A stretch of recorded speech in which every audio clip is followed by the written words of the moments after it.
Shalom, hari ini kita akan renungkan kitab Amsal pasal 3. Teksnya ayat 1 sampai 35 dan sudah dibagi 3 paragraf.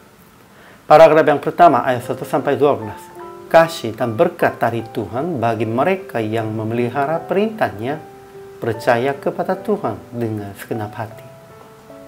Paragraf yang kedua ayat 13 sampai 26. Kebahagiaan orang yang mendapat hikmat, orang yang memperoleh kepandaian. Paragraf yang ketiga ayat 27 sampai 35. Prinsip-prinsip untuk hidup bersama-sama dengan sesama. Kesimpulannya, menurut Salomo, orang-orang yang memelihara perintahnya dan ajarannya dan percaya kepada Tuhan dengan segenap hati akan mendapat kasih, dan Tuhan akan meluluskan jalannya, akan mengisi penuh lubang-lubangnya. Salomo berkata, takutlah akan Tuhan, janganlah menolak didikan Tuhan, dan janganlah bosan akan peringatannya. Menurut Salomo, hikmat lebih berharga daripada perak, emas, permata. Dan hikmat menjadi pohon kehidupan bagi orang yang memegangnya. Jika hidup dalam hikmat akan menghindarikan kaki mereka dari celah. Inilah kebahagiaan orang yang mendapat hikmat, orang yang memperoleh kepandaian.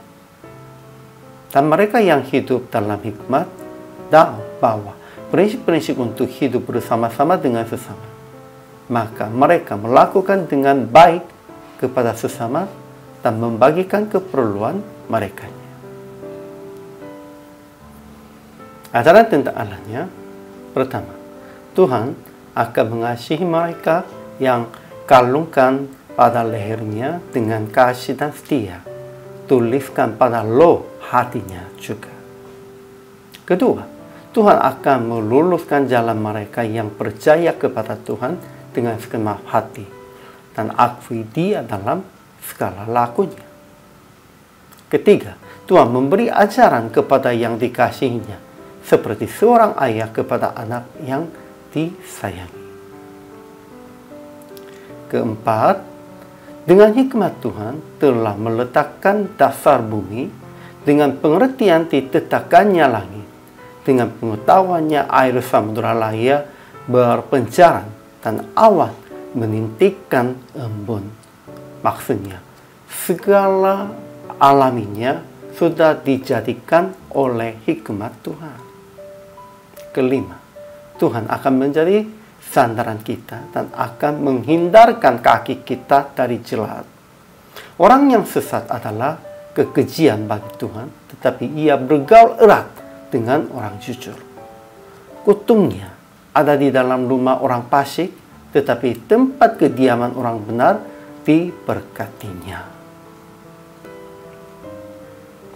Ajaran tentang manusianya. Pertama, janganlah melupakan ajarannya dan memelihara perintahnya.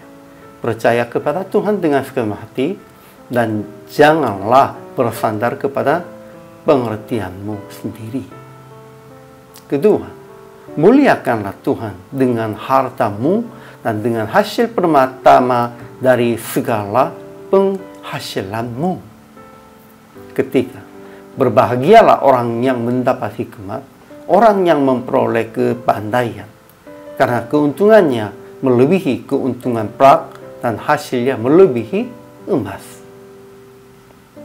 Keempatnya, jangan menahan kebaikan. Jangan berkata, pergilah dan kembalilah besok akan kuberi, sedangkan yang diminta ada padamu. Jangan merencanakan kejahatan terhadap sesama. Jangan bertengkar dengan seseorang yang tidak berbuat jahat kepadamu.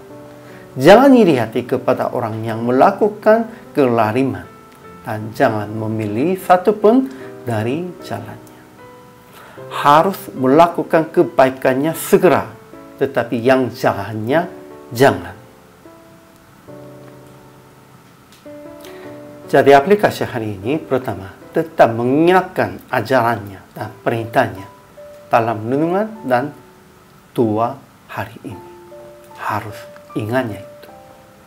Kedua, memuji dan memuliakan Yesus dengan mempersembahkan harta dengan menolong sesama. Ketiga, jangan menahan kebaikan yang menolong orang-orang.